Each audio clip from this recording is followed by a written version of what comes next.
And then I've told you before, like, I went up to a woman on the treadmill and she had her headphones in, and I thought it would be appropriate to pull out one of her headphones. Oh man, that was awful. And she went absolutely fucking crazy. Did you not become a client?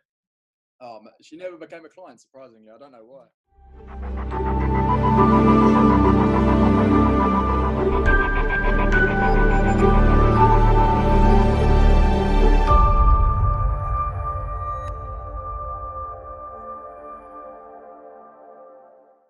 Okay, Josh.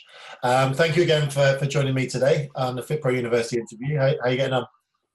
Really, really good. Busy as always, cracking on. I've just got back from doing a 3-week camping holiday, but it was 3 alternate weeks with my little girl, my fiance. Where did you go? Was it glamping or camping? No, it was proper camping. So in the tent, in the mud, rolling around like a pig.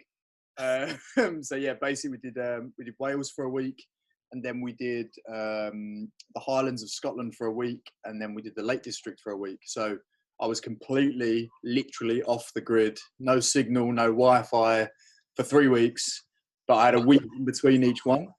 How did you find not having access to the internet?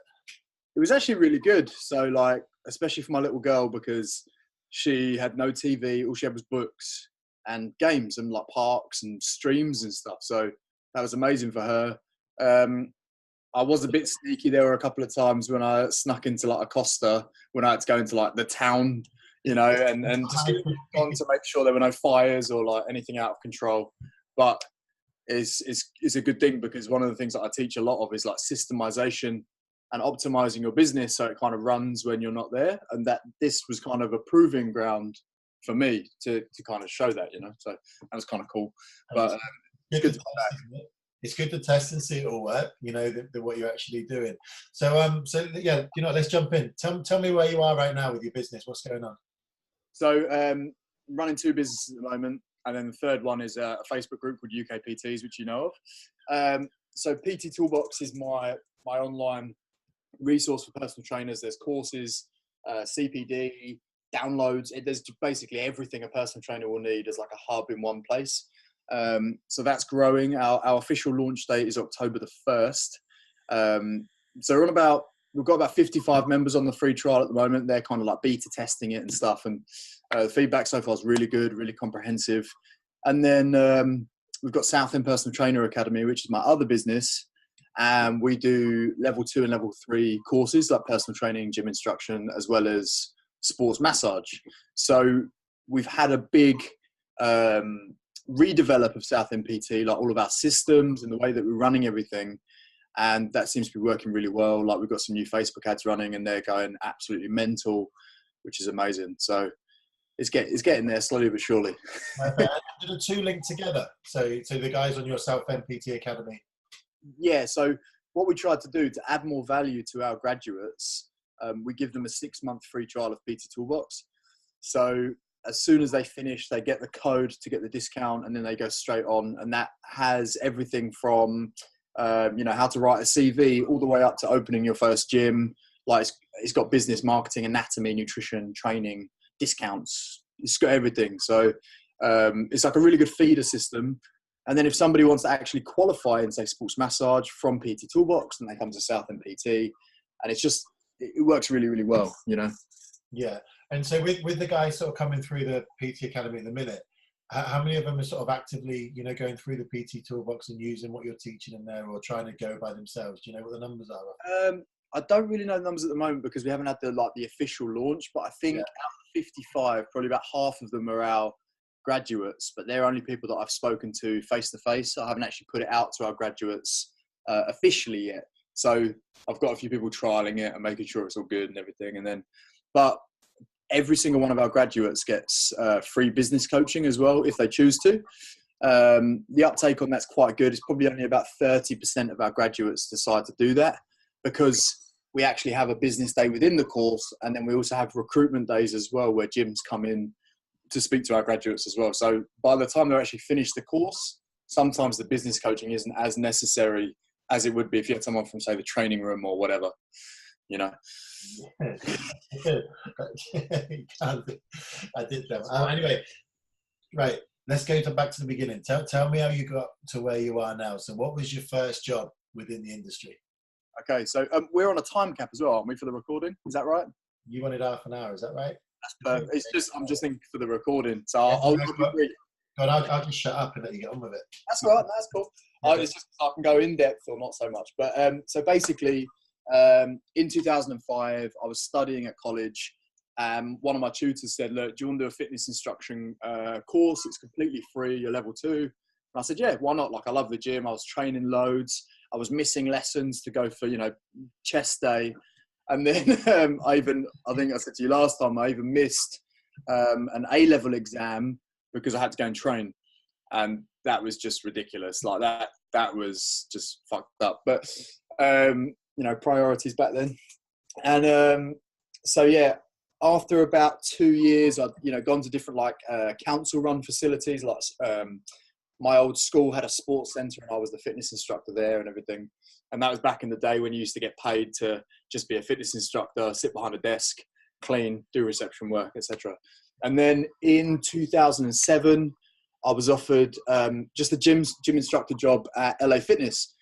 And they took me on. And then after a little while, they said, "Look, we want you to move into the PT team. Could you do your level 3 course? We'll pay for it." So I said, "Yeah, no worries." And then I moved into that role. But that was my first. I'd been doing like some little bits of PT, like £20 an hour for my friends, but I was only level 2 qualified, all that sort of stuff. So up until that point, I had no real experience of being self-employed, doing accounts, personal time management, admin, none of that from a business point of view.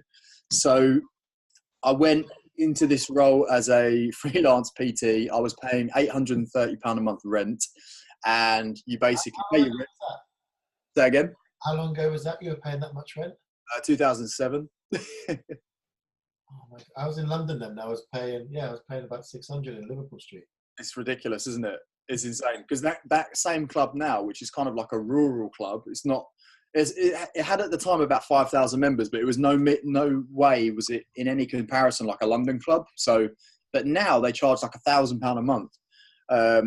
But it's been taken over by DW Fitness. I think they've dropped it down to like 400 now. Yeah. Okay, sorry. Yeah, so you're paying right. So that's a couple of mortgages. I know, right? Yeah.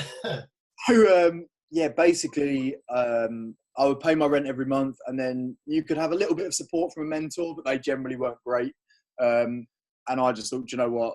Fuck it. I'm just going to go for it. I'm just going to work as much as I can. So what I did, when I left my level 2 position, I had 30 days notice. So all I did in that 30 days notice before I became a PT team member was I was in the gym from open till close, and I was just approaching everyone. I was like a great white shark on the gym floor. Like everyone was a victim. That sounded a bit rapey. That's not how it sounds. So yeah, everyone was like a potential client, a potential person to pay me money. And then within that month, I had my first month as a PT. My first 2 weeks fully booked with like 3 sessions, 3 half hours consultations, 40 hours. It's all good. It always happens. Wait, sorry. That's all right. I get it all the time. So I had my first 2 weeks fully booked with 3 trial sessions and consultations and nutrition calls, whatever. And then after that, my next 2 weeks, I was fully booked. So I was doing up to 40 hours a week at £35 an hour. And then I maintained that for, I think it was about 3 years. And then my little girl was born. So at the time I thought, I know, I'll leave this job because it was all basically cash in hand.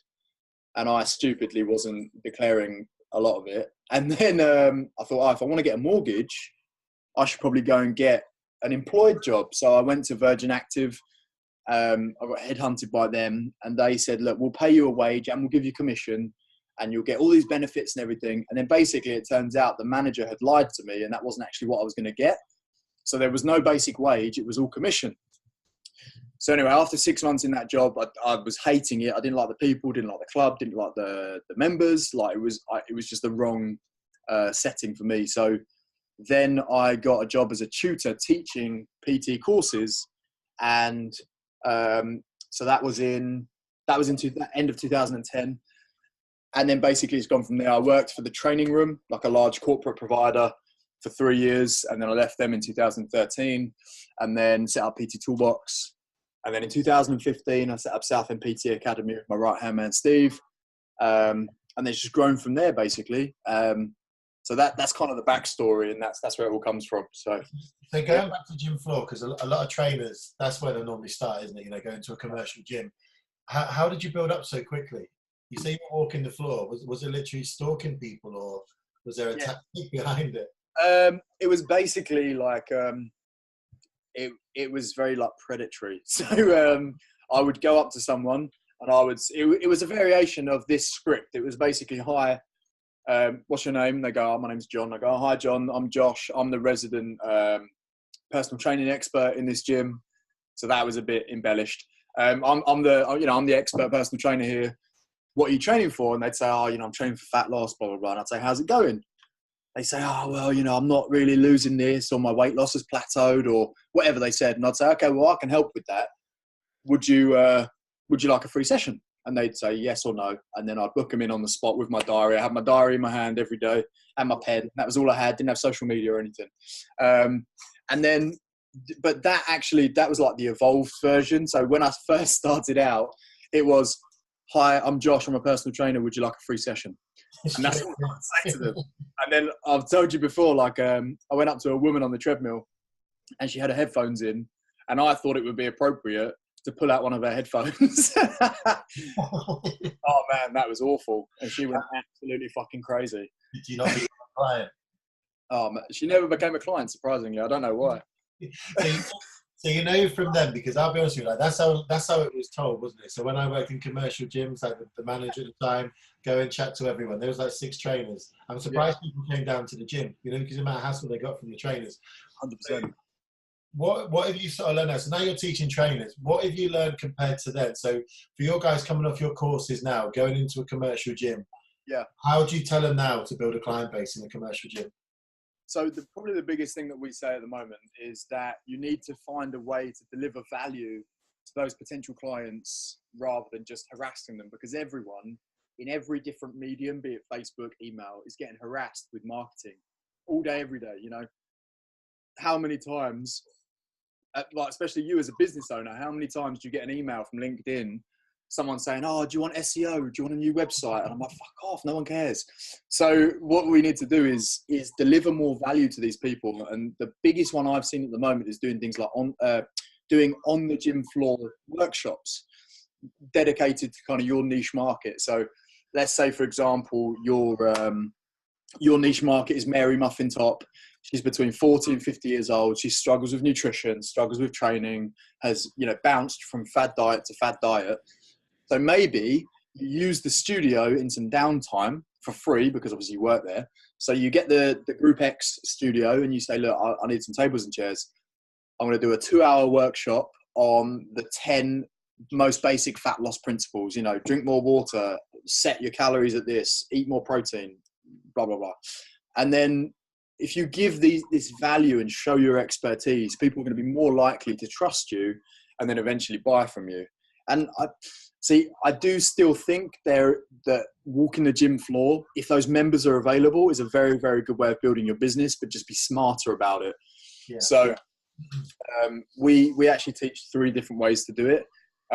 So we have the hit and quit, which is basically you're just introducing yourself and you say, hi, I'm Josh. Nice to meet you. If you need any help, let me know. And then you walk off. So that's hit and quit. We have the gym floor workshops. We have the cancelled session. Have you ever used that one? No, go on. So basically you kind of run into the gym, you're looking a bit flustered and you're like, with your diary, and you go up to someone and you go, oh, you look, you're doing really well here, but I've just had a client cancel a session. They've paid for it up front, but I need to give it to someone because otherwise I'm going to lose my time. Would you like it? And they go, oh man, that's amazing. It's like Christmas. And that works some of the time, but just don't do it to the same person over and over again. You do it every day. They feel like everyone wants to not come.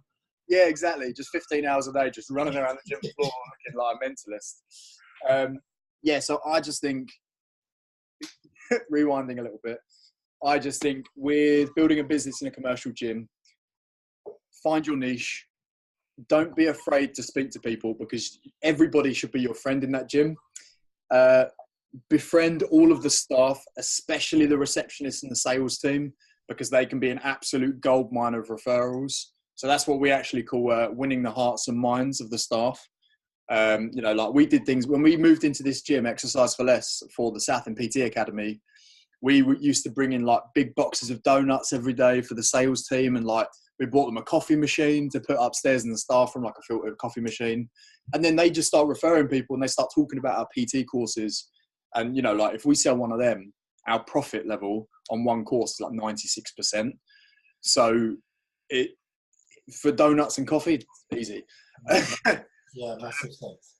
And then the other thing I'd say is be consistent. So I've done loads of different stuff in the fitness industry, but when I first started, when I was trying to get new clients for either our boot camp business or for my personal training, I would read primarily American business coaches' advice.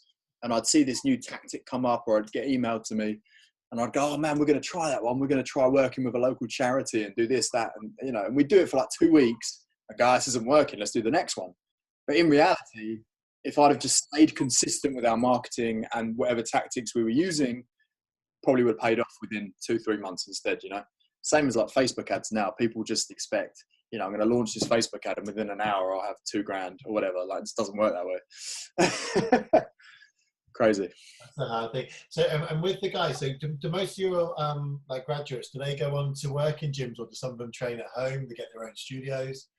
It's kind of, it's a bit of a mix really. So about 90% of our graduates go straight into a role, be that self-employed or employed, because we help set up interviews for them and we help them kind of get that next step. But I'd say primarily most of them go in commercial gyms, but as like a self-employed trainer, like paying rent. And then a few of them, like probably about 15%, go in as employed personal trainers, just because the roles are so rare. And then probably actually only about 5% go in as like at-home trainers or outdoor trainers, because it's not really a big thing here at the moment, which is quite surprising. So yeah, it's a bit of an odd mix, but generally they're mainly self-employed, rent-paying PTs. Okay, I want to move on to your groups, because your group UKPTs, that's a massive group. There's tons of information. Talk to me about that. Okay, so UKPTs was founded in 2013, and basically what happened was I was at the training room and we were churning out personal trainers like every 6 weeks, 20 PTs. And that was, you know, there was at the time 50 of those academies doing that all over the UK. So that's hundreds of personal trainers a month being qualified. And all I would get on the Friday, people would leave. Then on the Monday, I'd have another group. And there was no time to offer coaching or anything. And I wasn't being paid for that, but I did do it off my own back with some of the guys. But then that became my life outside of work, you know? So I thought, you know what? There's no one place where people can gather as personal trainers and network and share best practice and all that sort of stuff. And so I set up UKPTs, and it was literally only started with 30 people as basically a graduate group, like an alumni group for my courses. And then it started to grow, and I knew a lot of personal trainers anyway. Because by this point it'd been 6 years in the industry, so I knew a lot of trainers locally. So I added all of them in, and then I started adding personal trainers and saying, look, I've got this group, do you want to join? And then so it just grew and grew and grew, and now it's at about 10,000 people. But we have, I checked yesterday actually, for another thing I'm doing to check the engagement, and I think we have 7,500 comments, reactions and posts a month. Wow. Which is insane. It's just mental. So we're actually going to be looking at giving more value to that group soon. So I'm actually restructuring a lot of the stuff we do with UKPTs to make it, because I'm quite quiet in there. Actually, I don't really do a lot because I've been working behind the scenes on PT Toolbox. But what I'd like to do is get people like yourselves that have got this knowledge that PTs desperately need, but they're either forced to pay a shit ton of money to listen to it from, like, you know, certain courses or whatever, you know, or they don't have people they actually know, like people don't know who we are. So I'd like to get some more value for UKPTs and start doing webinars and stuff again. So the next question asks itself. So I'm going to talk about groups on Facebook. So you're obviously a massive fan of groups and trainers putting into their groups. But you know, one thing that was really interesting there, where you said you've got 10,000 members, and like I said, I've been on the group myself. You don't have a lot of interaction. How do you get to that point? Because a lot of personal trainers I speak to, they're scared to set up groups because they're like, well, I don't want to be in that group all the time. So how do you get your clients interacting, or the members interacting, and basically leaving you alone?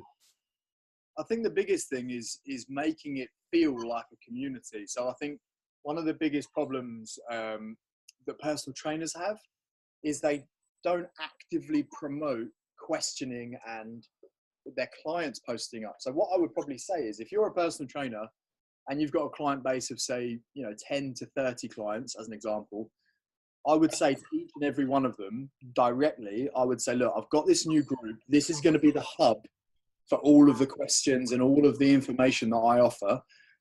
I recommend that any question you have, post it up in the group, because every other client has probably thought or is thinking what you're thinking right now.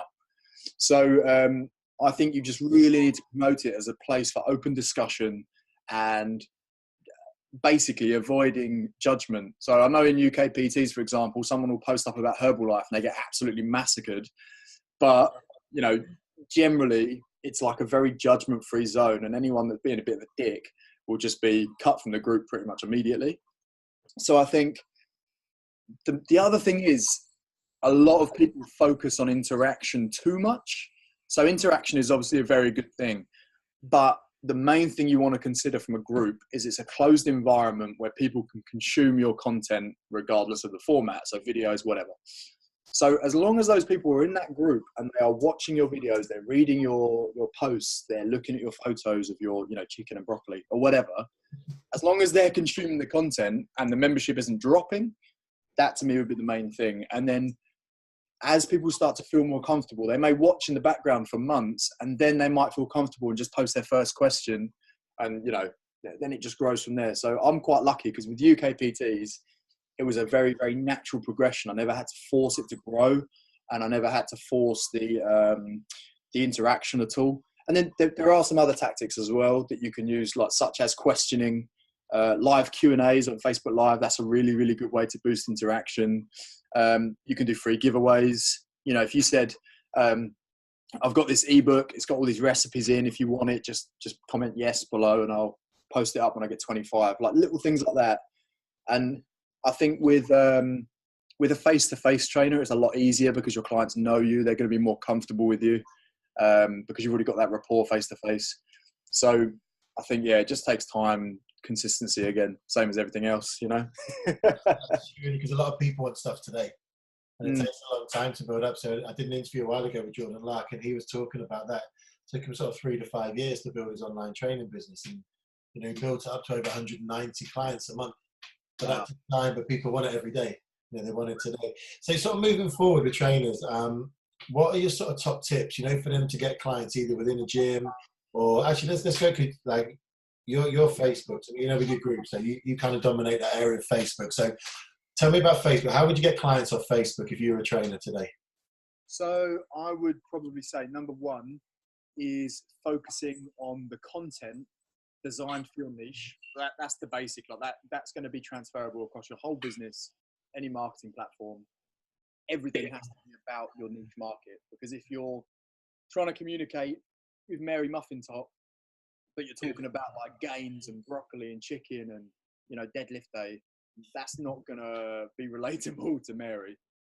So the communication and the way you communicate, everything about it has to be written for your niche. So that's the first thing I'd say, is be relatable. And then number two, with kind of social media, I would just say be consistent. So as you just said a minute ago, loads of people will say, I've started this content strategy, blah, blah, blah. I'm doing it. I'm doing 17 posts a day. I'm doing 12 Facebook Lives an hour, etc. And then, a week later, they've stopped it because it was too much. You need to be realistic. How much can you handle? How much can you write? How many videos can you film? Can you pre-schedule them? And just be smart with it to help with your consistency. Because like you just said a minute ago, if it takes 5 years to build up your business for an online trainer, for example, can you keep this like schedule for 6 months? Could you do that realistically? Could you do it for a year? Could you do it for 10 years? So I think, and then actually there's something else I would add quickly, is that a lot of people feel pressured about how much they should post, what they should post. You know, I had someone come to me the other day.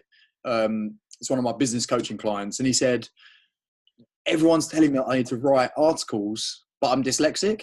And I was like, well, then don't fucking write articles then. Like, obviously I didn't say it like that to him, but but yeah, if you don't like writing, don't write. And he said, well, you know, I'm good at video. I was like, well, film more videos then, because it will come across in the way you're communicating with your clients, that you've got more confidence in yourself and blah, blah, blah.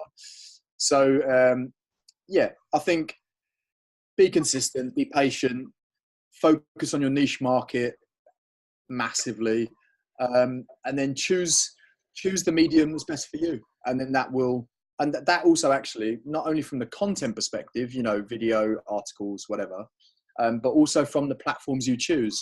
So I hate Twitter. I've never got on with Twitter. The only thing I use it for is if we've got a campaign that's automatically scheduled and it just posts to Twitter as well. But I love Facebook, and I'm getting more, I'm becoming more of a fan of Instagram as well. So those two, they're the only two I focus on. If you focus on, you know, like 9 different social networks, you're going to get shit all done basically. So focus on the networks that you like, that you know your niche market, that they're already there and that you're comfortable with. And then that's it pretty much. Like, I think main thing, as we've said as trainers before, is keep it simple. Yeah. That was a bit of a rant. I'm sorry. No, 100%. Keep it simple. Right. But Josh, you know, I really appreciate you today. Thank you. Have you got anything else you want to add to help them out, or are you okay? I would say as long as they keep watching me and you online, and they're a member of UKPTs, I think the main, I keep saying it over and over again, I feel like I'm repeating myself, but is maintain your consistency, focus on your niche. It is going to be hard at times. You know, there's been times as a trainer when I've made like £400 in a month instead of like 8 grand that was projected. So things are going to be difficult, but just stay the course, have a plan and execute it with aggression. Perfect. And just really quickly with the PT Toolbox, because I want to direct people to that because it's amazing. How can they get involved with what's the website for PT Toolbox? I'm going to put a link. Do they need to put a code in to get anything, or can they just go straight through to PT Toolbox? So they can go straight through. So basically the website is pttoolbox.co.uk. Yeah. And if they just go onto the monthly membership and click start trial, at the moment, so it's basically free until October the 1st. And then once October the 1st rolls over, anyone signing up from that point onwards will have a 2-week free trial as standard. They can cancel at any time, and then their paid membership starts after 2 weeks, which is $49.99 a month. But that's no contract. And I'll be honest, like just one of our sections at the moment has about 35 hours of videos. Wow. And that's all live lectures from experts. Like you're one of them, you're on there. So, you know, I think if people don't find the value, then that's fair enough. We don't want to, we just want people to find value and stay members for as long as they need us. And then that's it pretty much. So, yeah. Fantastic. Josh, I really appreciate your time today. Thank you very much. Thank you for having me. Thank you.